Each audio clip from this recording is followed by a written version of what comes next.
নমস্কাৰ ইভিনিং হেডলাইন্সৰ সৈতে ষ্টুডিঅ'ত মই মৌচুমী শৰ্মা বৰুৱা আহিছো প্ৰথমটো ব্ৰেকিং নিউজলৈ বিজেপিত যোগ দিলে সুশান্ত বৰগোহাঁই হেংৰাবাৰীৰ ৰাজ্যিক বিজেপিৰ কাৰ্যালয়ত বিজেপিত আনুষ্ঠানিকভাৱে যোগ দিলে থাউৰা সমষ্টিৰ সদ্য পদত্যাগী কংগ্ৰেছ বিধায়কজনে অনুষ্ঠানত উপস্থিত আছে ৰাজ্যিক বিজেপিৰ সভাপতি ভৱেশ কলিতা অনুষ্ঠানত উপস্থিত আছে সাংসদ পল্লৱ লোচন দাস মন্ত্ৰী পিয়ুষ হাজৰিকা সাংগঠনিক সম্পাদক ফণী শৰ্মাকে ধৰি বহু সংখ্যক বিজেপি নেতা উন্নয়নৰ বাবে বিজেপিত যোগদান কৰা বুলি মন্তব্য কৰে সুশান্ত বৰগোহাঁই বিজেপিত যোগ দিলে বৰ্ণালী শইকীয়া বৰাই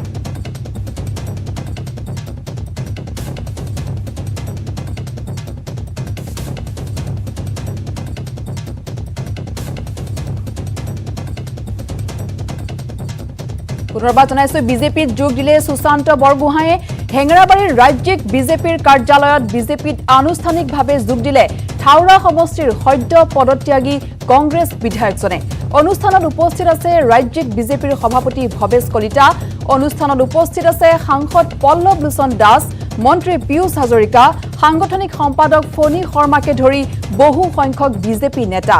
উন্নয়নৰ বাবে বিজেপিত যোগদান কৰা বুলি মন্তব্য কৰে সুশান্ত বৰগোহাঁই বিজেপিত যোগ দিলে বৰ্ণালী শইকীয়া বৰায়ো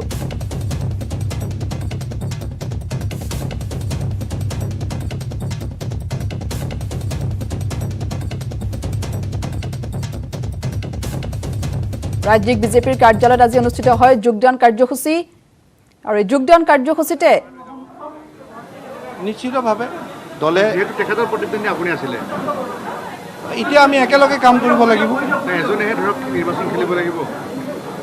অকল নিৰ্বাচন খেলাটো মোৰ লক্ষ্য নহয় সমষ্টি উন্নয়নৰ কথাটো আমাৰ ইয়াতে জড়িত থাকে সমষ্টি যিখিনি সমস্যা সেইখিনি সমাধানৰ ক্ষেত্ৰত আমি গুৰুত্ব প্ৰদান কৰিয়ে MLA হিচাপে আমি প্ৰতিনিধি হৈ আহিছিলোঁ নিশ্চয় আজি তেওঁৰ লগত ময়ো সহযোগিতা কৰিম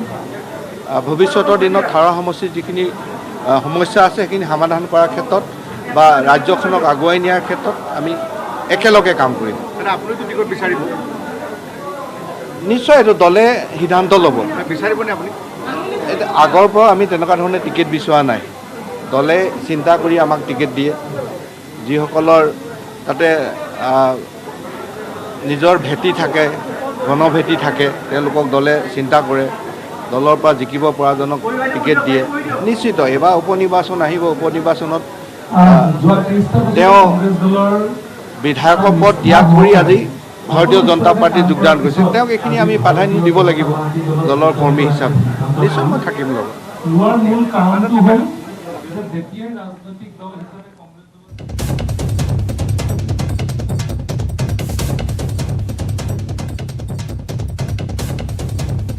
আৰু বিজেপি কাৰ্যালয়ৰ পৰা এয়া আছিল পোনপটীয়া সম্প্ৰচাৰ যিহেতু আজি আনুষ্ঠানিকভাৱে বিজেপিত যোগদান কৰিলে থাউৰা সমষ্টিৰ কংগ্ৰেছ বিধায়কগৰাকীয়ে সভাপতি ভৱেশ কলিতাৰ উপস্থিতিত বিজেপিৰ কাৰ্যালয়ত তথাপিও যেনে ধৰণে ৰাইজৰ সেৱা কৰিবলৈ যেনে মনোভাৱেৰে আহিছিলোঁ তেনে মনোভাৱে যদিও মনত ভাৱ আছিলে যে ৰাইজৰ সেৱা কৰিব পাৰিম বা বিৰোধী দলত থাকিও মই আগবাঢ়িব পাৰিম কিন্তু দলৰ আভ্যন্তৰীণ বহু বিষয়ক লৈ মই যথেষ্ট চিন্তিত আছিলোঁ আৰু সেই আভ্যন্তৰীণ বিষয়বিলাক যিহেতু ভৱিষ্যতেও থকাৰ এটা পৰিলক্ষিত হৈ আছে সেইকাৰণে মই ভাবিলোঁ যে এই সময়ত মই ভাৰতীয় জনতা পাৰ্টীত যোগদান কৰি মাননীয় মুখ্যমন্ত্ৰী ডক্টৰ হিমন্ত বিশ্ব শৰ্মা ডাঙৰীয়াৰ যি উন্নয়ন আৰু অসমৰ নতুন প্ৰজন্মৰ যি সংস্থাপনৰ যি আশাৰ বতৰালৈ বাজেটত যিখিনি কাম কৰিবলৈ আগবাঢ়িছে তেখেতৰ এজন সহযোগী হিচাপে এই দলত যোগদান কৰিছোঁ আৰু দলৰ নীতি আদৰ্শৰ প্ৰতি অনুগত ৰাখি অসম আৰু অসমীয়া শক্তিশালীভাৱে প্ৰতিষ্ঠিত হৈ যাতে এই কামবিলাক ভালদৰে আগবঢ়াই দিব পাৰোঁ তাৰ বাবে ভাৰতীয় জনতা পাৰ্টীত মই যোগদান কৰিছোঁ আপুনি আপোনাক সভাপতি প্ৰদেশ কংগ্ৰেছৰ সভাপতি আৰু বিৰোধী দলপতি সাংসদ বনোৱাৰ কাৰণে সাংসদ বনাব নোৱাৰে খেলি আহিব লাগিব নিৰ্বাচনত মই এবাৰ নিৰ্বাচনত হাৰিছোঁ আৰু যথেষ্ট ভাল ভোট পাইছোঁ তথাপিও মই হাৰিছোঁ কিন্তু তথাপিও অনানুষ্ঠানিকভাৱে কথা পতা আৰু আমি আনুষ্ঠানিকভাৱে আজি যেনেদৰে থাউৰা সমষ্টিৰ প্ৰাক্তন বিধায়ক মহোদয় মই তথা জ্যেষ্ঠ কাৰ্যকৰ্তা আমাৰ শিৱভদ্ৰ ডাঙৰীয়াক একেখন প্লেটফৰ্মত 15 মিনিটৰ ভিতৰত একেলগে লগ লগাই যি আজি নিদৰ্শন বিজেপিয়ে দেখালে সেই নিদৰ্শনটো কংগ্ৰেছ দলে এতিয়াও দেখাব পৰা নাই।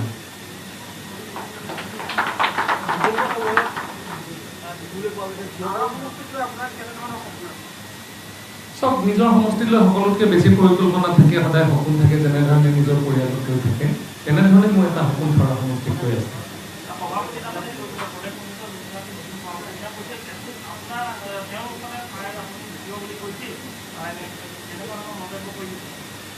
ব্যক্তিগতভাৱে হয়তো বেছি ভাল পাই কেনে তেনেকুৱা ধৰণৰ মন্তব্য কৰিছে, যিহেতু মই সেই মন্তব্য সন্মান জনাইছোঁ আৰু তেখেতৰ ভৱিষ্যত উজ্জ্বল কামনা কৰিছোঁ। যিসকল দলীয় নেতা আছিলে পদস্থ তেওঁলোকৰ বিৰুদ্ধে খুব প্ৰায়কেইজন বিধায়কৰে আছিলে, ইতিমধ্যে আহিছে, যোগদান কৰিছে। তেনে মই দেখিবলৈ পোৱা গৈছিল যে বিভিন্ন সময়ত সমালোচনাও কৰিছিলে আপোনালোকক বা উচিত মৰ্যাদা দিয়াৰ কথা কৈছে, কংগ্ৰেছত কি স্থানটো দিয়া হোৱা নাছিল? যিহেতু সেই দলটো মই ইতিমধ্যে ত্যাগ কৰিছোঁ, তাৰ আভ্যন্তৰীণ বিষয় লৈ মই এতিয়া সংবাদ মাধ্যমত ক'বলৈ বিচৰা নাই, কাৰণ তেখেতসকলৰ উত্তৰণৰ কামনা কৰিছোঁ আৰু মোকো যাতে ভৱিষ্যতে এই দলতে মই ৰাইজৰ সেৱা কৰিব পাৰোঁ তাৰে আশা কৰিছোঁ। কাৰণ আজিৰ দিনত মই যদি সমালোচনা কৰোঁ তেতিয়া এই সমালোচনাই ৰাইজৰ মনত এটা বিৰূপ প্ৰতিক্ৰিয়া সৃষ্টি কৰিব আৰু এটা ভাল মানসিকতা নুগুচাব। সেইকাৰণে তেখেতসকলে মই দলটো এৰি অহাৰ কি কৰি আহিলোঁ তাৰ যদি সঠিক পৰ্যালোচনা কৰে দলটোৰ ভৱিষ্যতে কিন্তু শক্তিশালী হোৱাৰ। মই কোন যোগ্য কোন অযোগ্য এতিয়া ক'বলৈ অকণমান অসুবিধা হৈছে ইয়াত, কিন্তু মই জানো যে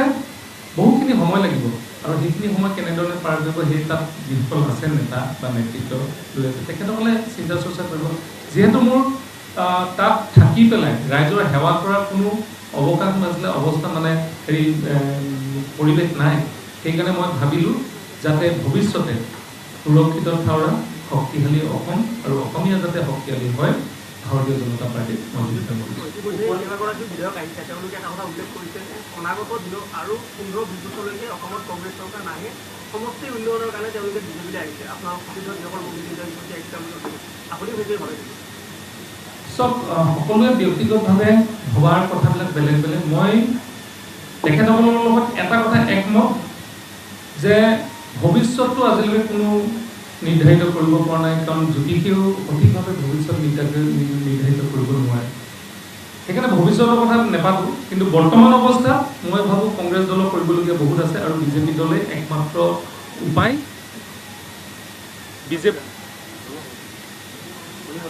বিজেপি দলে আজিৰ দিনত সকলোখিনি মানুহক একেলগে লৈ যোৱাৰ যি পৰিকল্পনা কৰিছে সেই পৰিকল্পনাত মই ভাবোঁ যে আমি বিজেপি দলত লগ হৈ দলটোকো শক্তিশালী কৰোঁ, অসম আৰু অসমীয়াকো আজি শক্তিশালী কৰাৰ এটা যাতে আমি এই দলৰ মাজত বিচাৰি পাওঁ, তাৰ কাৰণে আজি এই দলটোত যোগদান কৰিছোঁ। আজি যোগদান কৰিছোঁহে, দলে সেইটো সিদ্ধান্ত ল'ব সঠিক সময়ত। কংগ্ৰেছৰ ইউডিএফৰ মিত্ৰতাত মই আপোনালোকৰ ইলেক্ট্ৰনিক মিডিয়াত মোৰ প্ৰতিক্ৰিয়া সেই সময়ত প্ৰকাশ কৰিছিলোঁ যে কংগ্ৰেছ দলটোৱে যদি অকলে নিৰ্বাচনত নামে তেতিয়া হয়তো উজনি অসমত কিছু হ'লেও ভাল প্ৰদৰ্শন কৰিব পাৰিব,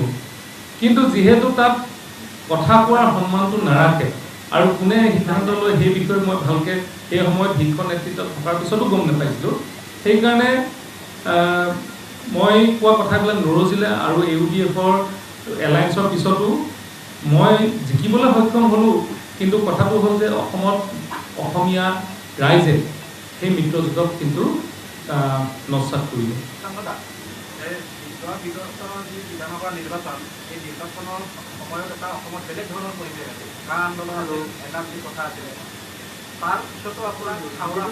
মানুহে গৰম চেনেৰে আপোনাক নিৰ্বাচনত কংগ্ৰেছৰ যিবিলাক সমৰ্থন আছে গৰম চেনেৰে আপোনাক বিজয় কৰিছে। আপোনাৰ এই যোগদানে সেই মানুহখিনিৰ যোগ দিয়া নহ'বনে? যদি যোগাত্মক দৃষ্টিৰে চাবলৈ যাওঁ, মোক জয়ী কৰাৰ বাবে থৰা সমষ্টিৰ যিসকল ৰাইজে সমৰ্থন জনালে সেইসকলে হয়তো কিছু সংখ্যকে মনত দুখ পাব। আৰু দুখ পোৱাৰ ক্ষেত্ৰত এটা কথা মই কওঁ যে আজিৰ দিনটোত বিৰোধী বিধায়ক হৈ থাকিলে হয়তো মই বিধায়কৰ যিবিলাক সুবিধা সকলো সুবিধা আৰামত পাই আছোঁ, বিধায়কৰ দৰমহা বা গাড়ী তেল খৰচ আদি কৰি সকলোখিনি সুবিধা পাই আছিলোঁ, মোৰ কোনো ব্যক্তিগতভাৱে অসুবিধা কেতিয়াও নহ'ল। কিন্তু উন্নয়নৰ যিটো ধাৰা সেই ধাৰাৰ লগত থৰা সমষ্টিটো খাপ খাই নগ'ল। আজি 1 লাখ নিবনুৱাৰ চাকৰি সংস্থাপনৰ কথা আহিছে হয়তো বিধায়ক হৈ থাকিলে তাতো বহুখিনি ল'ৰা ছোৱালীয়ে সংস্থাপন পালেহেঁতেন কিন্তু মই বিধায়ক হৈ যদি থাকিলোহেঁতেন আৰু বিৰোধী দলৰ বিধায়ক হৈ যিখিনি কাম কৰিলোহেঁতেন সেইখিনিত যদি মই তেখেতসকলৰ অকণমানো সহায় সহযোগিতা কৰিব নোৱাৰিলোহেঁতেন তেতিয়াহ'লে মোৰ যি দায়িত্ব সেই দায়িত্ব পালন কৰিব নোৱাৰিম 10টা বছৰ পিছত তেখেতসকলে ক'লেহেঁতেন যে সেই সময়ত কিয় বিজেপি যোগদান নকৰিলে আমাৰ সমষ্টিটোৰ বহুখিনি উন্নতি হ'লহেঁতেন সেই গতিকে 10টা বছৰ পিছৰ ভুলটো যাতে নহয় তাৰ বাবে 10টা বছৰ আগতে মই মোৰ জীৱনটো ৰিস্ক লৈছোঁ আজি মই বিধানসভা এৰিছোঁ মই বিধায়কৰ পদ এৰিছোঁ মই যদি কাইলৈ নিৰ্বাচন হয় তেতিয়া ব্যক্তিগতভাৱে মোৰ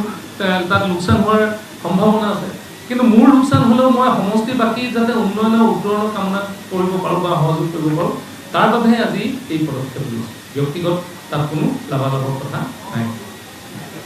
থেংক ইউ ইংলিছ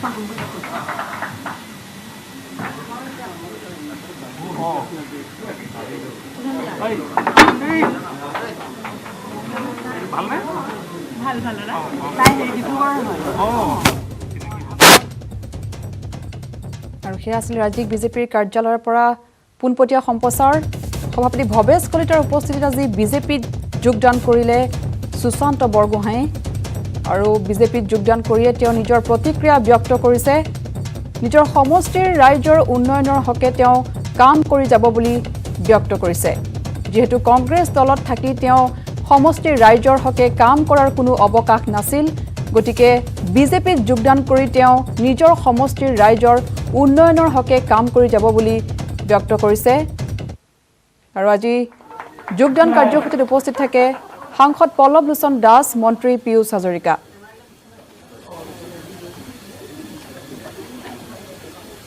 ৰাজ্যিক বিজেপিৰ কাৰ্যালয়ত অনুষ্ঠিত হৈ যোগদান কাৰ্যসূচী আৰু তেখেতৰ যোগদানে ভাৰতীয় জনতা পাৰ্টি শক্তিশালী কৰিছে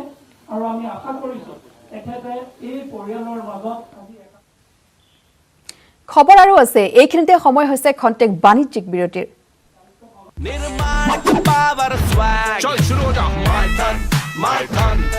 कर दे सब कुछ on track strong है my turn flexible है my turn बड़ा समझदार নিৰ্মাণৰ মানদণ্ড my turn